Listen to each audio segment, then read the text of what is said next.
ननद भाभी का एक कमरा। रात के 11 बजे घर के बेटे अनुज और पंकज घर आते हैं। आ गए मेरे दोनों बेटे, कितने थके हुए नज़र आ रहे हैं। बहू, जाकर मेरे दोनों बेटों के लिए डिनर लगा दो। मैं जा रही हूँ अपने कमरे में सोने। हाँ माँ जी, आप बहुत थक जाती हैं, आप आराम से जाकर अपने कमरे में सो जाइए। मैं और नीलम अपने पतियों को खाना खिलाकर अपने कमरे में सोने के लिए चले जाएंगे। आप हमारी फिक्र मत कीजिए। भाभी, मैं भी बहुत ज़्यादा थक चुकी हूँ, मैं भी जा रही हूँ सोने। काजल, अब तुम पहले कमरे में सोने जा रही हो तो पहले बिस्तर साफ़ कर देना, क्योंकि हम दोनों को आने में लेट हो जाएगा।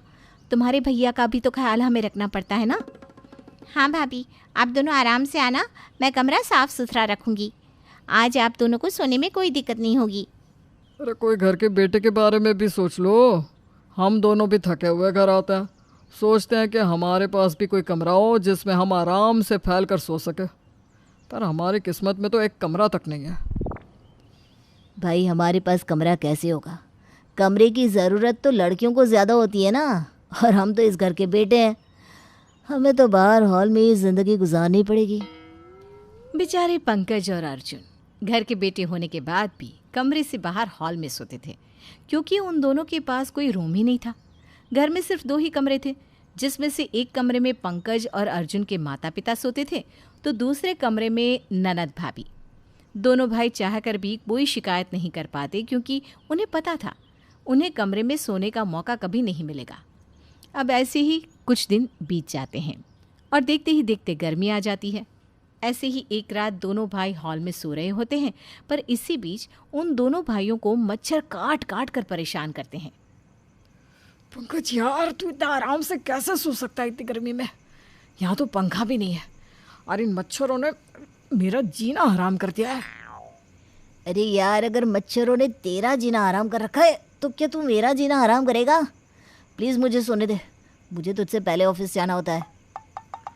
इसको तो कोई फर्क ही नहीं पड़ता, घोड़े बेचकर सो रहा है। बेचारे अर्जुन को सारी रात नींद नहीं आती, जिसके बाद वो अपना तकिया लेकर छत पर सोने के लिए चला जाता है। पर अफसोस, छत पर भी मच्छर उसका पीछा नहीं छोड़ते। इन मच्छरों ने तो मेरा सारा खून पी लिया है। अगर ये इसी तरह से मेरा खून पीते रहे तो मैं कमज़ोर हो जाऊंगा। चल अर्जुन बेटा, नीचे चला जा। एक बार फिर अर्जुन तकिया लेकर नीचे सोने के लिए आ जाता है, पर गर्मी और मच्छर की वजह से वो सही से सो नहीं पाता और ना ही अपने भाई को सोने देता है। अरे पंकज भाई, ज़रा माँ के कमरे से मॉर्टिन तो ले आ, बहुत मच्छर काट रहे हैं। क्या करूँ मैं इन मच्छरों का? अगर मच्छर तुझे काट रहे तो तुम मच्छर को काट लिए, सिंपल। क्यों मेरी नींद खराब कर रहा है? सोने देना मुझे। पंकज गहरी नींद में सो जाता है और बेचारा अर्जुन भी जैसे तैसे सो जाता है। सुबह घर की सारी औरतें जल्दी उठ जाती है और घर का काम करने लगती है। घर में से आते शोर की वजह से पंकज और अर्जुन की आंख खुल जाती है। अरे यार, तुम लोगों ने कसम खा ली है क्या कि मुझे सोने नहीं दोगे? मैंने सोचा था आज संडे है, आज पूरा दिन सोऊंगा।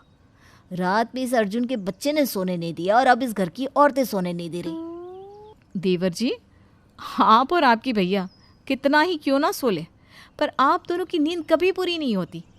हमें देख लीजिए, रात में सबसे लेट सोती हैं और सबसे पहले उठती हैं, पर फिर भी कभी कोई शिकायत नहीं करती। शिकायत करोगी भी क्यों? तुम लोगों के पास कमरा जो है, बिना कमरे की कैसे ज़िंदगी कट रही है, कोई हम दोनों भाई से भी पूछ लो। बेटा, तुम दोनों की हरकतें बहुत अच्छे से जानती हूँ। बचपन से तुम दोनों शिकायतें ही करते आ रहे हो। बहू, इन दोनों की बातों पर ध्यान ना दे। अरे ऐसे कैसे हमारी बातों पर ध्यान ना दे? कोई हमारा भी दुख सुनो। हमें भी एक कमरे की ज़रूरत है, हमारे लिए भी एक कमरा बनवा लो। हम दोनों भाई उसी एक कमरे में एडजस्ट हो जाएंगे। क्या भैया, आप दोनों को कमरे की क्या ज़रूरत है? आप तो सिर्फ रात में सोने के लिए घर आते हैं। आप दोनों के लिए फर्श और सोफ़ा काफ़ी है। बेचारे घर के दोनों बेटे कमरे के लिए घर में जिद करते हैं, पर कोई उनकी बात नहीं सुनता। समय यूं ही बीतता है। दोनों भाई परेशान होने लगते हैं, क्योंकि कमरा ना होने की वजह से उन दोनों का सामान अक्सर बिखरा रहता और कई बार ऑफिस जाते समय उन्हें उनका सामान भी नहीं मिल पाता, जिसकी वजह से वो ऑफिस के लिए लेट हो जाते हैं। अरे यार, मेरी घड़ी कहाँ चली गई? कल रात को ही तो मैंने टेबल पर खोल कर रखी थी। भैया आपको अपनी घड़ी की पड़ी है, मुझे अपने लैपटॉप की पड़ी है। कल रात को मैंने सोफे पर ही रखा था। कितनी बार बोला है आप दोनों को कि अपनी चीज़ें संभाल के रखा करें, फिर कुछ हो गया ना आप दोनों का। बोला तो हमने भी कितनी बार है कि हमारे लिए भी एक कमरा बनवा दो, पर इस घर में तो कोई सुनता ही नहीं। कमरा ना होने की वजह से अक्सर हम दोनों भाइयों का सामान लावारिसों की तरह इधर उधर पड़ा रहता है। अरे हम दोनों भाइयों को कमरे में जगह नहीं दे सकते, कम से कम हमारे सामान को तो दे दो। आप दोनों के सामान के लिए भी हमारे रूम में जगह नहीं है। हमारा खुद का सामान इधर उधर बिखरा रहता है, और अगर हमने आपका सामान अपने कमरे में रख लिया तो आप सामान के बहाने हमारे कमरे पर राज करने लगोगी। मैं आप दोनों को बहुत अच्छे से जानती हूँ।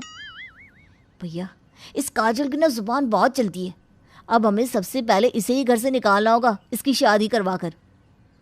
शादी का नाम सुनते ही काजल की बोलती बंद हो जाती है और वो डर जाती है कि कहीं उसके दोनों भाई इस साल उसका शादी के लिए नंबर ना लगा दे। क्या शादी भैया, मैं तो मजाक कर रही थी। अच्छा मुझे कॉलेज के लिए लेट हो रहा है, चलती हूँ मैं। हाँ हाँ जल्दी जा और आइयो मत, ताकि तेरे कमरे को हम हथिया सके। काजल डर से कॉलेज चली जाती है। अपनी बहन के अंदर का ये डर देखकर दोनों भाई बहुत हंसते हैं। अब समय यूं ही बीतता है और कमरा ना होने की वजह से दोनों भाइयों को और भी ज़्यादा परेशानियों का सामना करना पड़ता है।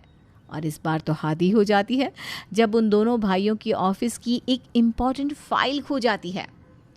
पूजा, मेरी फाइल नहीं मिल रही। मैंने तुम्हें कहा था ना उसे अपने कमरे में संभाल कर रखना। अगर ये फाइल नहीं मिली तो मेरी नौकरी चली जाएगी। नीलम मैंने भी तुम्हें कहा था ना कि हॉल के टेबल के ड्रॉअर से फाइल निकाल कर अपने कमरे में रख लेना। तुमने फिर से मेरी बात नहीं सुनी ना। हमें माफ़ कर देना, पर हमने आपकी फ़ाइल को हाथ ही नहीं लगाया। पर हम दोनों ढूंढते ना, इधर ही होगी। अब अर्जुन और पंकज अपने बीवियों के साथ पूरा घर छान मार लेते हैं, पर उन दोनों को उनकी फाइल नहीं मिलती, जिसके बाद उनका गुस्सा 7वें आसमान पर पहुंच जाता है और वो दोनों अपने लिए एक कमरा बनवाने की ठान लेते हैं। माँ, अब पानी सर से ऊपर जा चुका है। आप लोगों को नहीं पता, पर आप लोगों की लापरवाही की वजह से हमें नुकसान हो रहा है।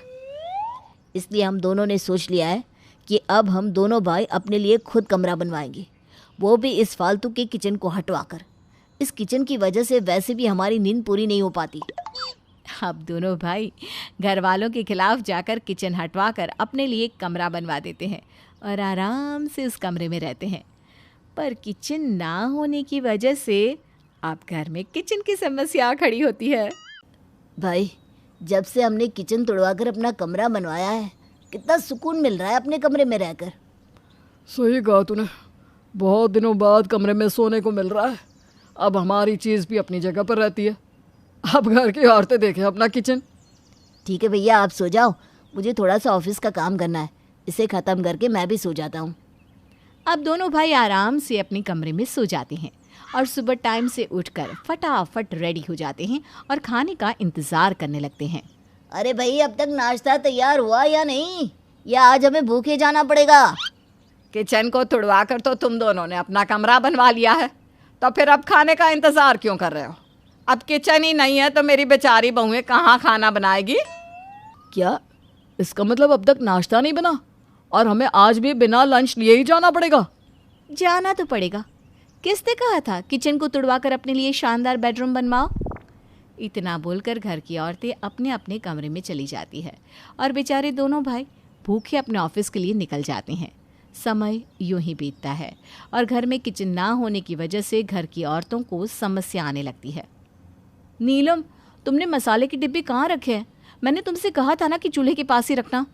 दीदी किचन होता तो मैं चूल्हे के पास ही रखती थी, पर आप तो जानती हो ना इतनी सी जगह में चूल्हे को कितने मुश्किल से फिट किया है, और भला हॉल के फर्श पर या हॉल में कहीं और मैं कैसे सामान फैला कर रख सकती हूँ? अच्छा ठीक है, समझ गई मैं तू क्या कहना चाहती है। अब जल्दी से मसाले ला कर दे, वरना सब्जी खराब हो जाएगी। अब जब तक नीलम अपने कमरे से मसाले के डिब्बे लेकर आती है तब तक सब्जी खराब हो चुकी होती है। ये देखकर अब पूजा को बहुत गुस्सा आता है और वो खाना बनाना छोड़ देती है। एक बार फिर रात को दोनों भाई भूखे घर आते हैं और सोफे पर बैठकर खाना मांगते हैं। अरे भाई कोई हमें कुछ खाने के लिए देगा या नहीं? कुछ नहीं मिलने वाला भैया आपको। आपकी वजह से किचन का सारा सामान मेरे और माँ के कमरे में रखा हुआ है। पता है खाना बनाने में कितनी दिक्कत होती है। किचन का सारा सामान हॉल में पड़ा है। अब तो बाहर से जब लोग आते हैं ना तो वो भी देख कर हंसने लगते हैं। काजल बहना, शिकायतें बाद में कर लेना, पहले कुछ खाने को दे दे, बहुत भूख लगी है। अब आपको कुछ खाने को नहीं मिलेगा। आप दोनों भाइयों ने मिलकर किचन को तुड़वा कर अपने लिए रूम बनवाया है ना, इसलिए अब जब तक फिर से घर में किचन नहीं बन जाता आप दोनों को खाने के लिए कुछ भी नहीं मिलेगा। घर की औरतों की ऐसी बातें सुनकर अब दोनों भाइयों का गुस्सा 7वें आसमान पर चढ़ जाता है और आज उन दोनों का गुस्सा अपने घर वालों पर निकल आता है। यार हद होती है किसी चीज़ की। जब हम दोनों भाई इस घर के बेटे रूम से बेघर थे तब तुम लोगों को कभी हमारी फिक्र नहीं हुई, पर आज जब हमने किचन को हटवाकर अपने लिए कमरा बनवा लिया तो तुम सबको इतनी जलन हो रही है। भैया हमें जलन नहीं हो रही, बस हमें परेशानी हो रही है। घर में किचन का होना जानते हैं कितना ज़रूरी है। किचन ना होने की वजह से ही आपको भूखा रहना पड़ रहा है। अगर ऐसी बात है तो हमारे लिए अब से खाना बनाना भी मत, हम दोनों भाई बाहर ही खाना खा लेंगे। पंकज और अर्जुन गुस्सा होकर अपने कमरे में चले जाते हैं, पर अब उन दोनों से भूख बर्दाश्त नहीं होती, जिसके बाद वो दोनों भाई बाहर से खाना खाकर आ जाते हैं। वहीं दूसरी ओर घर की औरतें भी ठान लेती हैं कि वो घर के बेटों को सबक सिखा कर रहेगी, इसलिए वो सब भी अर्जुन और पंकज के लिए खाना नहीं बनाती, जिस वजह से दोनों भाइयों को अक्सर बाहर का ही खाना पड़ता है। ऐसे ही एक दिन दोनों भाई बाहर कैंटीन में खाना खा रहे होते हैं। भाई, क्या हमने सच में किचन को तोड़वा कर गलत किया है? जब से किचन टूटा है तब से हमें भी कितनी प्रॉब्लम हो रही है। पंकज, हमने कोई गलती नहीं की। अगर उन्हें किचन के ना होने से इतनी ही प्रॉब्लम हो रही है तो वो लोग अपने कमरे में किचन क्यों नहीं बनवा लेते? आखिर उन्हें हमारे बारे में भी तो सोचना चाहिए ना कि हम बिना कमरे के कैसे रह रहे हैं। इस तरह से खाना खाते हुए दोनों भाई बात करते हैं और खाना खाकर अपने घर जाते हैं। लेकिन बाहर का खाना खाने की वजह से अर्जुन की तबीयत खराब हो जाती है और अचानक उसके पेट में दर्द होने लगता है। डॉक्टर को दिखाने के बाद अर्जुन को पता चलता है कि बाहर का खाना खाने की वजह से उसके पेट में इन्फेक्शन हो गया है। हो गई ना तबीयत खराब, और खाओ बाहर का खाना। बाहर का खाना मंजूर है इन दोनों को, पर घर में किचन नहीं मंजूर।